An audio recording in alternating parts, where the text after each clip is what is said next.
The UK and EU have launched a series of coordinated economic attacks on Russia's shadow fleet, an aging oil tanker fleet that has become Russia and President Vladimir Putin's financial lifeline. The EU's sanctions, which include a dynamic oil price cap and a price drop from 60 per barrel to 47.6 per barrel, have significantly damaged Russia's wartime shadow fleet and impacted Europe's ability to end the conflict. The UK's largest marine sanctions package in British history was unveiled on July 21, targeting 135 oil tankers and two firms that have transported significant amounts of Russian oil since early 2024. The targeted businesses include Intershipping Services LLC, which registered shadow fleet ships under Gabonese flags, and Latasco Middle East DMCC, a subsidiary of Lukoil. The sanctions have affected Russia during the busiest time of year for exporting winter fuel to Asia, impacting an estimated 444 ships, including 135 total ships controlled by the two companies. The shadow fleet has developed into one of the most advanced systems for evading sanctions, taking advantage of every international marine law's gap. Russia began with one of the world's largest merchant fleets, consisting of 387 oil tankers and over 976 general cargo ships.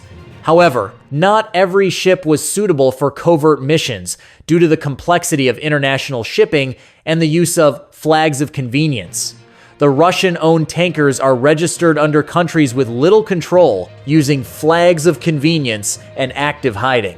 The Shadow Fleet, a type of Russian tanker, is responsible for carrying out 17% of all oil exports worldwide. This has led to a significant financial strain on Russia's economy, as revenues from oil and gas have traditionally been between 30 and 50% of the country's federal income.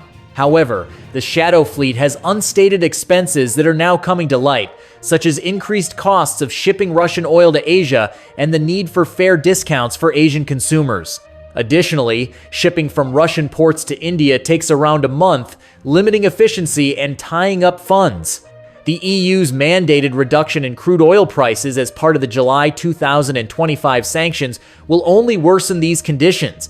Russia will have limited options in September when European oil prices fall by about 20%. It can decrease short-haul shadow fleet operations in Europe and adjacent regions or expand trade with nations like China and India, but this comes with additional expenses. If Russia does give China and India substantially more of its oil resources, they can demand even more attractive prices. The Baku-Tbilisi-Ceyhan pipeline, which begins in Baku, Azerbaijan, and passes via Georgia, provides an alternative for the few nations it can reach that do not have substantial maritime trade. However, the Ukrainian military's direct targeting of Russian pipelines and refineries close to its borders and extending to the Caucasus has weakened its ability to move gas and oil overland. Russia risks a logistics dilemma at a time when demand for energy exports is at its highest if the sanctions are successful in stopping 444 vessels from dealing altogether.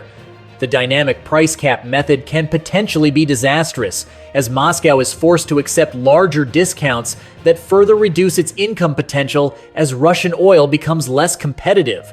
The Shadow Fleet sanctions have long-term effects on Russia's strategic position, including increasing isolation from international maritime systems and reliance on outdated ships. This has led to the acquisition of United Shipbuilding Corporation, USC, by the State Bank in 2023, which has been impacted by sanctions. The Russian government is placing significant financial pressure on projects, making many providers bear losses or risk losing one of its largest customers.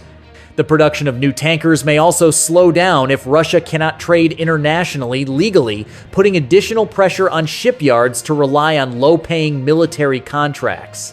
The weaknesses of the Shadow Fleet are growing more noticeable over time, with the Russian system becoming increasingly costly and unreliable as vessels get older, insurance becomes harder to obtain, and detection and enforcement techniques advance. AI-powered detection systems, such as the UK's Nordic Warden operation, use satellite imagery, AIS data, thermal signatures, and predictive analytics to track worldwide shipping trends in real time. These technologies are triumphing in the technical arms race, as they can evaluate enormous volumes of data almost instantly and provide more verification points via financial surveillance.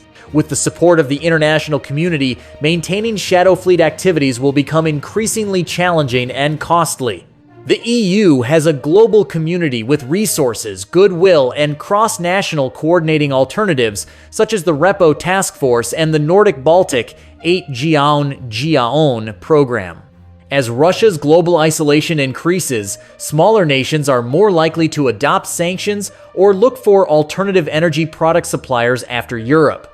These policies could weaken Russia's economic basis and prompt Putin's government to take even more drastic and risky measures.